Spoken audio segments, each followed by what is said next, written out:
Snack corner. Wow. Nah, favorit.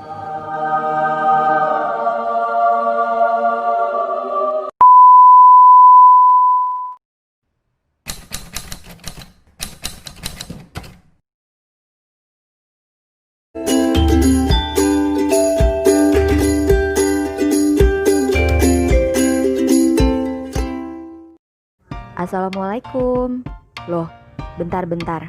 Katanya mau belajar klasifikasi makhluk hidup. Kok jadi vlog belanja bulanan kayak Ray dan Dinda How?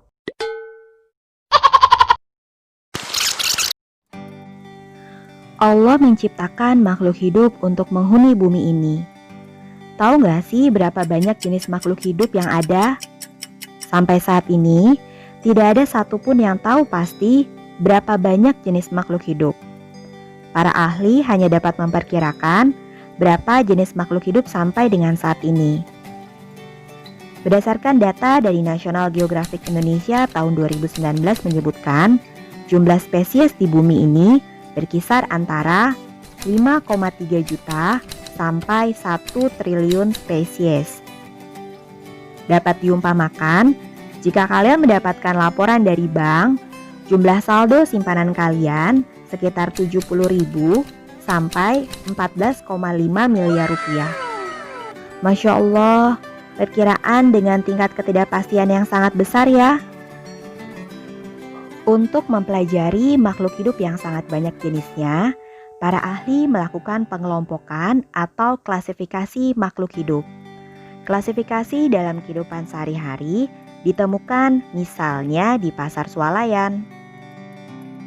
Agar pengunjung dapat dengan mudah menemukan barang atau kebutuhan sehari-hari, barang sejenis biasanya dikelompokkan di rak yang sama. Misalnya, kelompok buah, produk susu,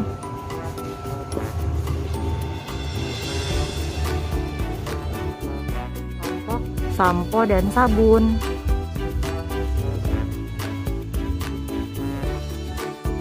peralatan makan,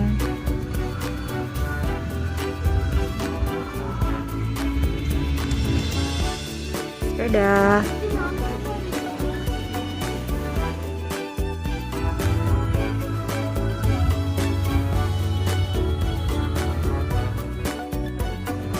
snack corner. Wow.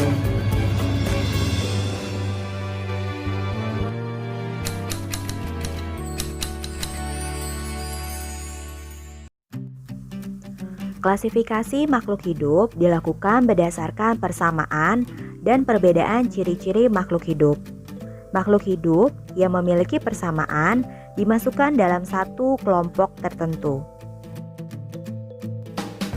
Pada tahun 1969, seorang botanis berkebangsaan Amerika Serikat bernama Robert Whittaker memperkenalkan sistem klasifikasi 5 kingdom, diantaranya Monera, Protista, Fungi, Plantae, dan Animalia.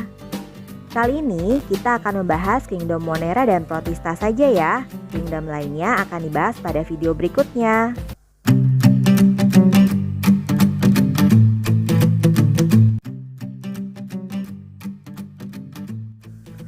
Kingdom yang pertama adalah Monera.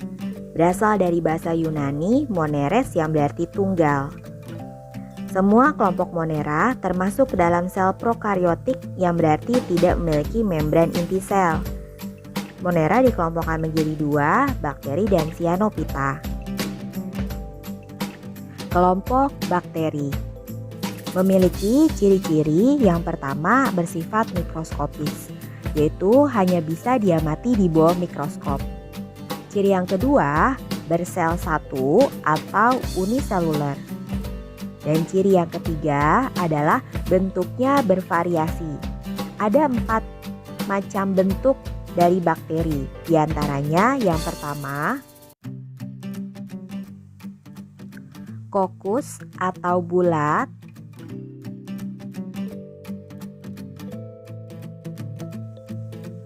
Bacillus atau batang,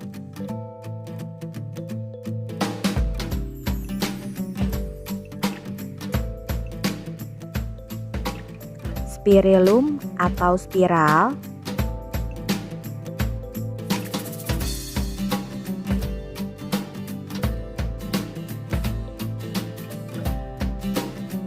yang terakhir Vibrio atau koma.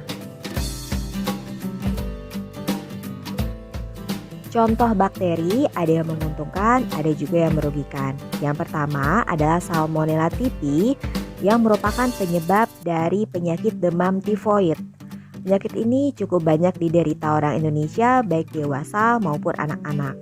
Disebabkan oleh infeksi bakteri yang menempel pada makanan atau minuman yang sanitasinya kurang baik atau makanan yang dimasak kurang matang.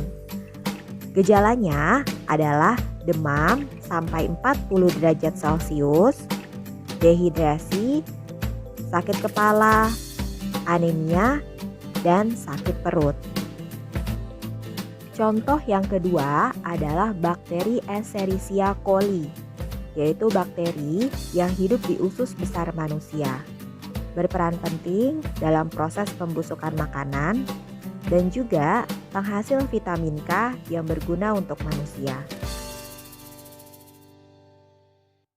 Contoh berikutnya adalah Treponema pallidum, bakteri penyebab penyakit sifilis, yaitu penyakit menular seksual dengan gejala munculnya ruam atau luka yang tidak sakit pada organ reproduksi manusia. Kelompok yang kedua adalah Cyanophyta atau alga hijau biru. Memiliki ciri-ciri yang pertama bersifat mikroskopis atau hanya dapat diamati di bawah mikroskop.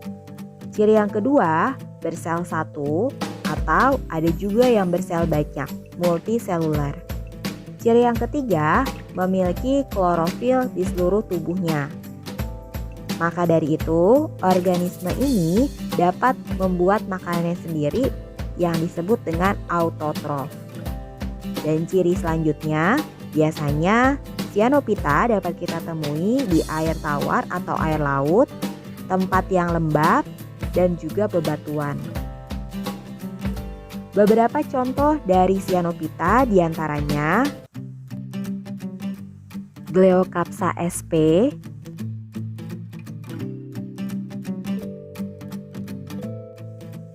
Oscillatoria sp, Rivularia sp,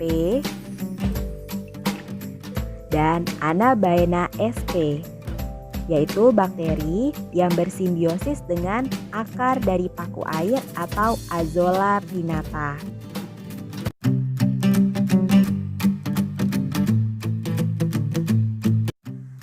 Tahukah kamu fenomena apa ini? Atau ini?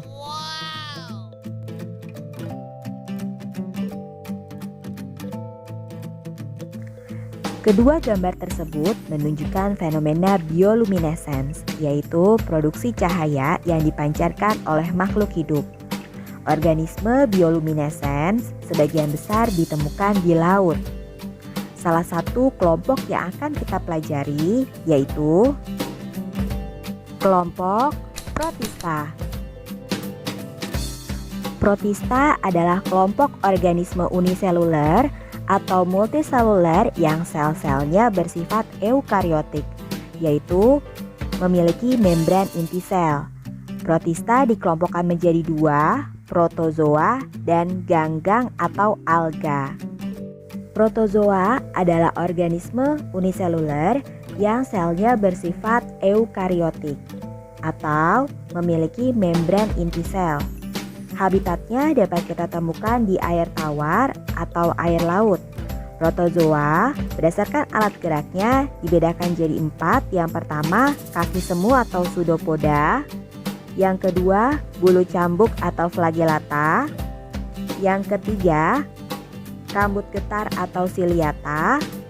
Dan yang keempat, tidak memiliki alat gerak atau sporozoa. Contoh pertama dari kelompok protozoa adalah Plasmodium malariae, yaitu penyebab dari penyakit malaria. Plasmodium tumbuh dan berkembang di usus dan kelenjar ludah nyamuk Anopheles. Ketika nyamuk tersebut menghisap darah manusia, Plasmodium akan masuk ke dalam aliran darah dan menginfeksi manusia.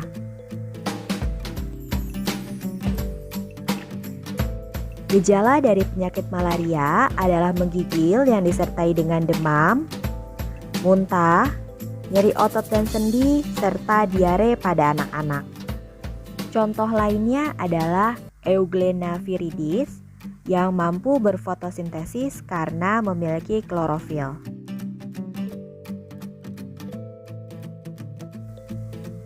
Kelompok kedua dari protista adalah ganggang atau alga. Ganggang atau alga adalah organisme uniseluler atau multiseluler yang memiliki pigmen warna, bersifat autotrof dan dapat kita temukan di air, bisa di danau, sungai, kolam, atau laut. Berdasarkan pigmennya, ganggang dikelompokkan menjadi 4 kelompok, yaitu yang pertama, ganggang hijau atau chlorophyta. Ganggang ini memiliki pigmen warna hijau sehingga mampu berfotosintesis. Berperan sebagai produsen primer yang menyediakan bahan organik dan oksigen bagi hewan air lainnya. Ganggang hijau juga memiliki protein yang tinggi, vitamin A dan B, serta zat besi sehingga banyak digunakan sebagai bahan baku obat dan juga suplemen. Contoh dari ganggang hijau adalah Ulva sp. Yang kedua, Caulerpa sp. Yang ketiga, Halimeda sp. Dan yang terakhir, Euchema sp, yang merupakan bahan baku pembuatan agar-agar industri kosmetik dan farmasi. Kelompok lainnya selain ganggang hijau adalah ganggang merah atau Rhodophyta, memiliki pigmen berwarna merah atau phycoerythrin. Contohnya adalah Acanthophora sp,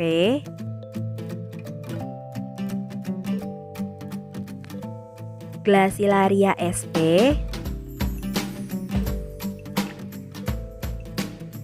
dan Laurencia sp. Kelompok lainnya adalah ganggang coklat atau Phaeophyta, memiliki pigmen warna coklat atau fukosantin. Biasanya banyak digunakan untuk campuran pengental cat, penguat benang-benang untuk tenun, dan juga memberikan kelembutan pada tekstur es krim. Contohnya adalah Turbinaria sp, Sargassum sp, dan Macrocystis sp. Kelompok lainnya adalah ganggang keemasan atau Chrysophyta, memiliki pigmen warna coklat atau fukosantin. Biasanya banyak digunakan sebagai bahan baku dalam pembuatan kaca. Contohnya adalah Vaucheria sp dan Ochromonas sp. Sampai di sini ada yang mau ditanyakan? Silakan isi kolom komentar ya jika ada pertanyaan.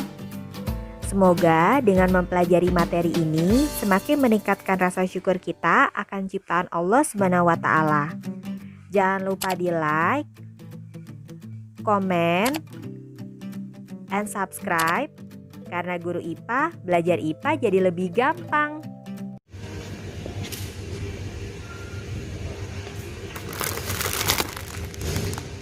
Korean spicy, 감사합니다. Enak gak ya? Mau ah.